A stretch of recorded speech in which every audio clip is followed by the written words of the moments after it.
Alright guys, welcome back to another loadout building video. Now this one definitely has a bit of a twist because we did this a few months back, but I'll be honest, ChatGPT kind of sucked for Counter-Strike skins knowledge at that point. It has since improved, so today we're going to have AI build a full new loadout for me. And when I say it's improved, I mean quite drastically, because beforehand it would just literally give me like, buy a dragon lure, buy a hot rod, buy a blue phosphor, just crap like that. But this time it's actually giving me, you can see here, a full steps to create a themed loadout, give me example themes like red and black, like futuristic, like nature, forest, luxury, gold, and then giving breakdowns, for example, this red and black loadout, what the main skins would be. And just before we jump into it, just to remind you guys of the giveaway we're running this month. It is for a Bowie Knife Crimson Web. All you have to do is make sure you hit that like button, hit the subscribe button, and then leave a comment down below of your favorite skin that the AI picked for this video. And they will pick the winner at the beginning of August. Good luck to those entering, and let's get into it. If you're looking for the best place to buy and sell your Counter-Strike skins, then check out today's sponsor, Skinport. Skinport offers a fast, smooth, easy, and secure experience for buying and selling skins, and it's much cheaper when compared to buying on the Steam market. Let's take a budget combo, for example. On Skinport, you can get this for under £240, but on the Steam market, it would cost you about £310. That's a £70 saving that you could use towards other skins for your loadout. So whether you're looking for budget skins, building your first full loadout, or an experienced collector with no buying fees and a 4.9 out of 5 rating on Trustpilot, Skinport has everything you need and more. Check out the link in the description, and thanks to Skinport for sponsoring today's video. So as I just mentioned, the AI actually sort of suggested the potential of different themed loadouts, and that gave me the idea, rather than just asking for the best skin for the AK, the best for the op, I asked it to build me a full themed loadout, and I let it pick which theme we go for, and it picked a futuristic theme, which is a common one to go for, so that's what we're going to run with now. So everything was picked by the AI, including a knife and glove combo, which we have two off from it, which I'm going to show at the end. So the Glock it picked was the Moonrise for 55 cents in minimal wear. A pretty good pick, and I think color-wise, I see where it's coming from for the futuristic loadout vibe. Then for the USP, it went for the Cyrex. Now, I think I know why it's done this. I think it's scraped the information about the skins and any that have listing about some sort of futuristic elements, which the Cyrex does, I'm pretty sure. This makes sense. This is $1.25 for minimal wear. However, it does immediately throw the color scheme a bit sideways. It initially didn't provide me a P2000 skin, and when I asked for one, it told me the Imperial Dragon was going to be the best shout, which is $3.80 in minimum wear. I guess it just pinned that there were no good futuristic options. It just went for like best color, best design, I don't know. The Desert Eagle it picked was the Mecha Industries for $4.80 in the minimal wear. It is worth noting that the AI, when suggesting skins, it just told me to go minimal wear or factory new for every single skin. So I think it basically went, that's the best condition. But to note, AI is not perfect for building loadouts. It did tell me to go for factory new and minimal wear on some skins that don't have factory new and minimal wear options, and the same for like going for field tests and stuff. It gave me some wear options to buy that don't actually exist. I'll be back. Now, when I mentioned futuristic, I kind of assumed it was going to go for Neon Rider, but it actually picked the Neon Revolution, which, I mean, it's cool. I really like it. I use this at the minute because it pairs well with the gloves that I have on right now. But, surprising pick. This is $30 for minimal wear, which I think is good. I was surprised it didn't go for the Neon Rider. And then it went for Decimator for the Emperor 1S, which I think if you had picked the Neon Rider, would have made a sort of perfect thing. Now, it definitely is just going on the futuristic element. It's completely scrap color theme at this point. Wouldn't be my choice of A1S, if I'm being honest, but it's here. And then back into what I was expecting for this sort of like purple and blue theme, it picked a Desolate Space for this. I mean, this is a pretty solid one, value for money wise, $7, minimal wear. All these prices are from the 2nd of July, by the way. This is pretty solid. Maybe you guys would have gone elsewhere for this pick. And then for the op, it went for the Neo Noir. Now, I wouldn't necessarily pin this as overly futuristic, but it's unique artwork, and you know, I like the skin anyway, so this is a good pick anyway.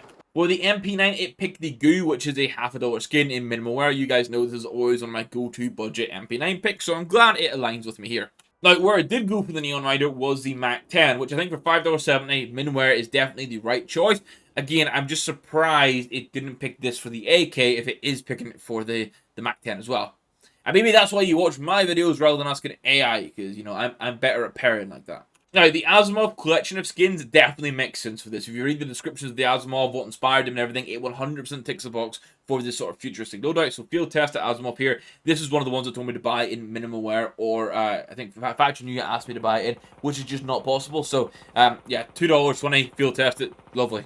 It did manage to pair the Tech 9 and the Emperor 1S up with the Decimator skins, which of course makes sense. Again, this sort of like blue and pink. I think it did mention blue and pink being like the futuristic colors that it was going for. Or maybe that's just in my head what I'm thinking. But $20 for this in minimal wear is a little bit to spend. But overall, you'll see the weapon skins cost is actually quite reasonable from the AI. We then have another Mecha Industries, this time for the FAMAS, $4 minimal wear. Along with the Azimuth, I think the Mecha Industries skins are, the really good collection for this kind of thing. It deemed the Rocket Pop to be the best eel skin for $2 in minimal wear. Not 100% sure if this would be my pick for futuristic, but at least it's a good skin. I do like the pick of the 5.7 Hyper Beast. It is $35 in minimal wear, so I think definitely from a budget perspective, although the weapon skin's total cost, you'll see, comes in pretty good. Definitely a very mixed utilization of the budget. And then just to round off the remaining sort of like fuller skins, I picked the Dueling Dragons for the Joe Berettas, which is 28 cent minimum wear, a nice budget pick. Then we get another Cyrex, this time for the SG. Again, another one that I think sort of description-wise for artwork and what it's going for makes sense for the futuristic loadout. This one is $6.50 in minimum wear. I still think it's a shame we didn't get the AK. Cyrex is definitely the one that looks the best out of all of them. It at least hit the nail on the head when it came to the AUG skin. It went for the side mid, which is $3.27 in minimal wear. This would 100% have been my pick for this kind of thing. Then a Tranquility got picked for the XM, which I guess is a very nice skin. Where it came from the futuristic element, though, I have no idea. The MP7 pick here is going to be the Cirrus. You guys know this is another one of my lovely budget picks I go for. This is 13 cent in minimal wear. Definitely gives me like Gears of War vibes, so I don't go like futuristic, like warfare style things. I guess it fits in quite nicely. And then I went for the Dragonfire for the Scout, which amazing artwork. Definitely wouldn't pin it in the futuristic one. I definitely would think older times with the likes of this. I think like the Lord of the Rings and the Hobbit, like Smaug, Dragon, that sort of thing, more than futuristic. But that rounds off the weapon skins, and which comes to a total of $181, which overall for actual weapon skins for loadout is a fairly reasonable price. I will say, we do spend $30 on the AK, we spend $35 on the 5.7, which is the most expensive. There is a bit of a weird utilization, but across the board, that budget's not too bad. It's when we get to the knife and glove combos, AI just threw caution to the wind. Like, part of that is because it wants everything in minimal wear, or Factory New, including the gloves. Now, don't get me wrong, this looks clean. This is the combo it's gone for, and I say it looks clean, the gloves look clean. This is Special Gloves Fade in minimal wear, which are $1,000, which was the glove suggestion, and it wanted me to pair it with a Karambit lore Factory New for $1,900. Now, there's a lot of worlds where I think, okay, yeah, the lore definitely can work in color-wise. The Fade gloves, I'm not 100% sure. There's definitely some sort of like yellowy orange accents there that I can see where it's coming from, especially on the right hand. Not necessarily a perfect pairing considering you're spending almost $3,000 on it, but don't worry. You can spend more from the AI loadout.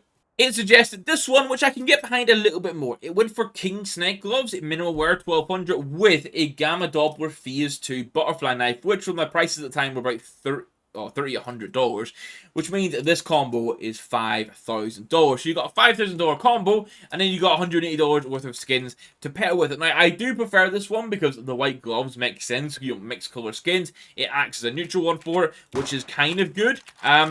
But I would prefer Snow Leopards. But overall, good pick. The other suggestion, give me an alternative for this if I wanted a different phase of the Gamma Doppler, which was going to be the Phase 4, which was $2,533, which you get a lot more of that sort of like limey green color. So that is a full loadout built by AI, which I think is definitely cool that we can do this. It has definitely improved compared to what it was last time around. Like I say, last time around, I think it was only updated to 2022, so it missed like 2, maybe 3 cases worth of skins that could be included. Again, this is something maybe to test around and see, but overall, I still think, like, in the Discord communities, watching creators discuss loadouts, looking at social media for ideas, is still probably overall going to be better than trusting AI for it, because ultimately, AI is just scraping data from the sites like Eastwood Fire, GamerPay, creator content, stuff like that. But pretty cool to see what we can do. Hopefully you guys enjoyed it. Just a reminder before we go that we do have the giveaway this month for the Bowie Knife Crimson Web Field Test It. Hit the like button, hit the subscribe button, and let me know your favorite skin from today's video down below to have a chance of winning this bad boy. And then just a big thank you to the YouTube members that continue to support the channel. It is greatly appreciated. If you want to know more information about that, check the join button down below beside the subscribe button, which you should also have hit already at this point, and you'll find out more information about the perks and all that goodness. If there's any questions about it, let me know in the Discord, and I'll also do my best to answer those. Thank you for watching. We'll catch you in the next one. Goodbye.